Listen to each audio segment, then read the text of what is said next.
जय श्री कृष्ण। आइए गीता के 5वें अध्याय का अध्ययन करते हैं। श्रीमद् भागवत गीता के 5वें अध्याय के महात्म्य में श्री भगवान कहते हैं, देवी अब सब लोगों द्वारा सम्मानित 5वें अध्याय का महात्म्य संक्षेप में बतलाता हूँ, सावधान होकर सुनो। मद्र देश में पुरुकुत्सपुर नामक एक नगर है। उसमें पिंगल नामक एक ब्राह्मण रहता था। वह वेद पाठी ब्राह्मणों के विख्यात वंश में, जो सर्वथा निष्कलंक था, उत्पन्न हुआ था, किंतु अपने कुल के लिए उचित वेद शास्त्रों के स्वाध्याय को छोड़कर ढोल आदि बजाते हुए उसने नाच गान में मन लगाया। गीत, नृत्य और बाजा बजाने की कला में परिश्रम करके पिंगल ने बड़ी प्रसिद्धि प्राप्त कर ली और उसी से उसका राजभवन में भी प्रवेश हो गया। अब वह राजा के साथ रहने लगा और पराई स्त्रियों को बुला बुलाकर उनका उपभोग करने लगा। स्त्रियों के सिवा और कहीं उसका मन नहीं लगता था। धीरे धीरे अभिमान बढ़ जाने से उच्च श्रृंखल होकर वह एकांत में राजा से दूसरों के दोष बतलाने लगा। पिंगल की एक स्त्री थी जिसका नाम था अरुणा। वह नीच कुल में उत्पन्न हुई थी और कामी पुरुषों के साथ विहार करने की इच्छा से सदा उन्हीं की खोज में घूमा करती थी। उसने पति को अपने मार्ग का कंटक समझकर एक दिन आधी रात में घर के भीतर ही उसका सिर काटकर मार डाला और उसकी लाश को जमीन में गाड़ दिया। इस प्रकार प्राणों से वियुक्त होने पर वह यमलोक में पहुंचा और भीषण नरकों का उपभोग करके निर्जन वन में गिद्ध हुआ। अरुणा भी भगंदर रोग से अपने सुंदर शरीर को त्याग कर घोर नरक भोगने के पश्चात उसी वन में शुक्की हुई। एक दिन वह दाना चुगने की इच्छा से इधर उधर फुदक रही थी। इतने में ही उस गिद्ध ने पूर्व जन्म के वैर का स्मरण करके उसे अपने तीखे नखों से फाड़ डाला। शुकी घायल होकर पानी से भरी हुई मनुष्य की खोपड़ी में गिरी। गिद्ध पुनः उसकी ओर झपटा। इतने में ही जाल फैलाने वाले बहेलियों ने उसे भी बाणों का निशाना बना डाला। उसकी पूर्व जन्म की पत्नी शुकी उस खोपड़ी के जल में डूबकर प्राण त्याग चुकी थी। फिर वह क्रूर पक्षी भी उसी में गिरकर डूब गया। तब यमराज के दूत उन दोनों को यमराज के लोक में ले गए। वहां अपने पूर्वकृत पाप कर्म को याद करके दोनों ही भयभीत हो रहे थे। तदंतर यमराज ने जब उनके घृणित कर्मों पर दृष्टिपात किया, तब उन्हें मालूम हुआ कि मृत्यु के समय अकस्मात खोपड़ी के जल में स्नान करने से इन दोनों का पाप नष्ट हो चुका है। तब उन्होंने इन दोनों को मनवांछित लोकों में जाने की आज्ञा दी। यह सुनकर अपने पापों को याद करते हुए वे दोनों बड़े विस्मय में पड़े और पास जाकर धर्मराज के चरणों में प्रणाम करके पूछने लगे, भगवान, हम दोनों ने पूर्व जन्म में अत्यंत घृणित पाप का संचय किया है, फिर भी हमें मनोवांछित लोकों में भेजने का क्या कारण है, बतलाइए। यमराज ने कहा, गंगा के किनारे वट नामक एक उत्तम ब्रह्मज्ञानी रहते थे। वे एकांत से भी ममता रहित, शांत, विरक्त और किसी से भी द्वेष न रखने वाले थे। प्रतिदिन गीता के 5वें अध्याय का जप करना उनका सदा का नियम था।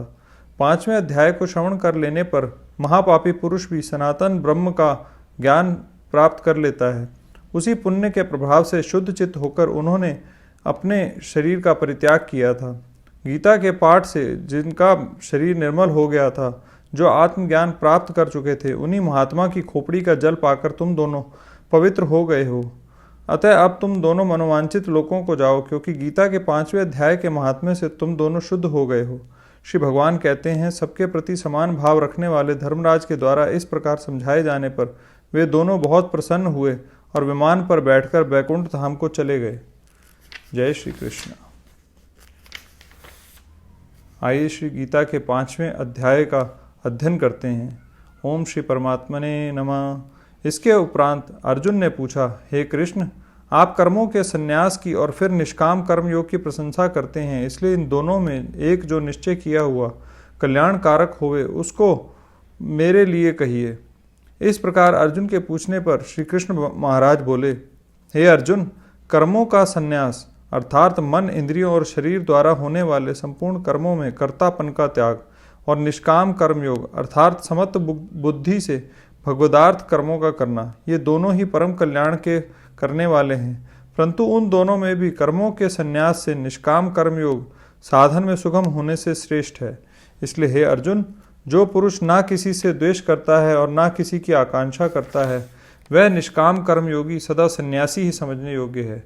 क्योंकि राग, द्वेष आदि द्वंद्वों से रहित हुआ पुरुष सुखपूर्वक संसार रूप बंधन से मुक्त हो जाता है। हे अर्जुन, ऊपर कहे हुए संन्यास और निष्काम कर्म योग को मूर्ख लोग अलग अलग फल वाला कहते हैं, ना कि पंडित जन, क्योंकि दोनों में से एक में भी अच्छी प्रकार स्थित हुआ पुरुष दोनों के फलस्वरूप परमात्मा को प्राप्त होता है। ज्ञान योगियों द्वारा जो परम धाम प्राप्त किया जाता है, निष्काम कर्म योगियों द्वारा भी वही प्राप्त किया जाता है। इसलिए जो पुरुष ज्ञान योग और निष्काम कर्म योग को फल रूप से एक देखता है, वह ही यथार्थ देखता है। परंतु हे अर्जुन, निष्काम कर्म योग के बिना संन्यास अर्थात मन, इंद्रियों और शरीर द्वारा होने वाले संपूर्ण कर्मों में कर्तापन का त्याग प्राप्त होना कठिन है, और भगवत स्वरूप को मनन करने वाला निष्काम कर्मयोगी परम ब्रह्म परमात्मा को शीघ्र ही प्राप्त हो जाता है। वश में किया हुआ है शरीर जिसने, ऐसा जितेंद्रिय और विशुद्ध अंतःकरण वाला एवं संपूर्ण प्राणियों के आत्मरूप परमात्मा में एक ही भाव हुआ निष्काम कर्मयोगी कर्म करता हुआ भी लिपायमान नहीं होता। हे अर्जुन, तत्व को जानने वाला सांख्य योगी तो देखता हुआ, सुनता हुआ, स्पर्श करता हुआ, सूंघता हुआ, भोजन करता हुआ, गमन करता हुआ, सोता हुआ, श्वास लेता हुआ, बोलता हुआ, त्यागता हुआ, ग्रहण करता हुआ तथा आँखों को खोलता और मीचता हुआ भी सब इंद्रियां अपने आप अर्थों में बरत रही हैं, इस प्रकार समझता हुआ निस्संदेह ऐसे माने कि मैं कुछ भी नहीं करता हूँ। परंतु हे अर्जुन, देह अभिमानियों द्वारा यह साधन होना कठिन है और निष्काम कर्मयोग सुगम है, क्योंकि जो पुरुष सब कर्मों को परमात्मा में अर्पण करके और आसक्ति को त्याग कर कर्म करता है, वह पुरुष जल से कमल के पत्ते के सदृश पाप से लिपायमान नहीं होता। इसलिए निष्काम कर्मयोगी ममत्व बुद्धि रहित केवल इंद्रिय, मन, बुद्धि और शरीर द्वारा भी आसक्ति को त्याग कर अंतःकरण की शुद्धि के लिए कर्म करते हैं। इसी से निष्काम कर्मयोगी कर्मों के फल को परमेश्वर के अर्पण करके भगवत प्राप्ति रूप शांति को प्राप्त होता है, और सकामी पुरुष फल में आसक्त हुआ कामना के द्वारा बनता है।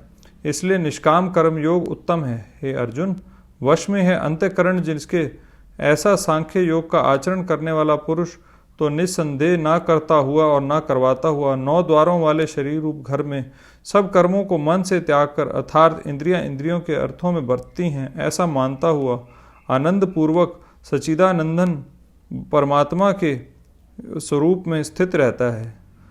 परमेश्वर भी भूत प्राणियों के ना कर्तापन को और ना कर्मों को तथा ना कर्मों के फल के संयोग को वास्तव में रचता है, किंतु परमात्मा के सकाश से प्रकृति ही बरतती है, अर्थात गुण ही गुणों में बरत रहे हैं। सर्वव्यापी परमात्मा ना किसी के पाप कर्म को और ना किसी के शुभ कर्म को भी ग्रहण करता है, किंतु माया के द्वारा ज्ञान ढका हुआ है, इससे सब जीव मोहित हो रहे हैं। परंतु जिनका वह अंतःकरण का अज्ञान आत्मज्ञान द्वारा नाश हो गया है, उनका वह ज्ञान सूर्य के सदृश उस सच्चिदानंदन नंगन परमात्मा को प्रकाशता है, अर्थात परमात्मा के स्वरूप को साक्षात्कार कराता है। हे अर्जुन, तद्रुप है बुद्धि जिनकी तथा तद्रुप है मन जिनका, और उन सच्चिदानंद घन परमात्मा में ही है निरंतर एक ही भाव से स्थिति जिनकी, ऐसे तत्परायण पुरुष ज्ञान के द्वारा पाप रहित हुए पुनरावृत्ति को अर्थात परम गति को प्राप्त होते हैं। ऐसे वे ज्ञानीजन विद्या और विनय युक्त ब्राह्मण में तथा गौ, हाथी, कुत्ते और चंडाल में भी समभाव से देखने वाले ही होते हैं। इसलिए जिनका मन समत्व भाव में स्थित है, उनके द्वारा इस जीवित अवस्था में ही संपूर्ण संसार जीत लिया गया है, क्योंकि सच्चिदानंद घन परमात्मा निर्दोष और सम है। इससे वे सच्चिदानंद घन परमात्मा में ही स्थित हैं। जो पुरुष प्रिय को अर्थात जिसको लोग प्रिय समझते हैं उसको प्राप्त होकर हर्षित नहीं हो, और अप्रिय को अर्थात जिसको लोग अप्रिय समझते हैं उसको प्राप्त होकर उद्वेगवान ना हो, ऐसा स्थिर बुद्धि संशय रहित ब्रह्मवेता पुरुष सच्चिदानंद घन परम ब्रह्म परमात्मा में एक ही भाव से नित्य स्थित है। बाहर के विषयों में अर्थात सांसारिक भोगों में आसक्ति रहित अंतःकरण वाला पुरुष अंतःकरण में जो भगवत ध्यान जनित आनंद है उसको प्राप्त होता है। वह पुरुष सच्चिदानंद घन परम परमात्मा रूप योग में एक ही भाव से स्थित हुआ अक्षय आनंद को अनुभव करता है। जो यह इंद्रिय तथा विषयों के संयोग से उत्पन्न होने वाले सब भोग हैं, वे यद्यपि विषयी पुरुषों को सुख रूप भासते हैं, तो भी निसंदेह दुख के ही हेतु हैं और आदि अंत वाले अर्थात अनित्य हैं। इसलिए हे अर्जुन, बुद्धिमान विवेकी पुरुष उनमें नहीं रमता। जो मनुष्य शरीर के नाश होने से पहले ही काम और क्रोध से उत्पन्न हुए वेगों को सहन करने में समर्थ है, अर्थात काम क्रोध को जिसने सदा के लिए जीत लिया है, वह मनुष्य इस लोक में योगी है और वही सुखी है। जो पुरुष निश्चय करके अंतरात्मा में ही सुख वाला है और आत्मा में ही आराम वाला है तथा जो आत्मा में ही ज्ञान वाला है, ऐसा वह सच्चिदानंद घन परम ब्रह्म परमात्मा के साथ एक ही भाव हुआ सांख्य योगी शांत ब्रह्म को प्राप्त होता है।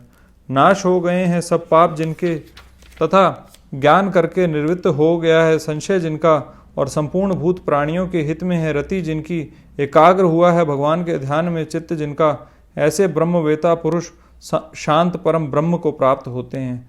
काम क्रोध से रहित जीते हुए चित्त वाले परम ब्रह्म परमात्मा का साक्षात्कार किए हुए ज्ञानी पुरुषों के लिए सब ओर से शांत परम ब्रह्म परमात्मा ही प्राप्त है। हे अर्जुन, बाहर के विषय भोगों को न चिंतन करता हुआ बाहर ही त्याग कर और नेत्रों की दृष्टि को भ्रुकुटी के बीच में स्थित करके तथा नासिका में विचरने वाले प्राण और अपान वायु को सम करके जीती हुई है इंद्रिया मन और बुद्धि जिसकी, ऐसा जो मोक्षपरायण मुनि इच्छा भय और क्रोध से रहित है, वह सदा मुक्त ही है। और हे अर्जुन, मेरा भक्त मेरे को यज्ञ और तपों का भोगने वाला और संपूर्ण लोकों के ईश्वरों का भी ईश्वर तथा संपूर्ण भूत प्राणियों का सुहृदय अर्थात स्वार्थ रहित प्रेमी ऐसा तत्व से जानकर शांति को प्राप्त होता है और सच्चिदानंद घन परिपूर्ण शांत ब्रह्म के सिवा उसकी दृष्टि में कुछ भी नहीं रहता, केवल वासुदेव ही वासुदेव रह जाता है। इति श्रीमद् भागवत गीता रूपी उपनिषद एवं ब्रह्म विद्या तथा योग शास्त्र विषयक श्री कृष्ण और अर्जुन के संवाद में कर्म संन्यास योग नामक 5वां अध्याय। जय श्री कृष्ण।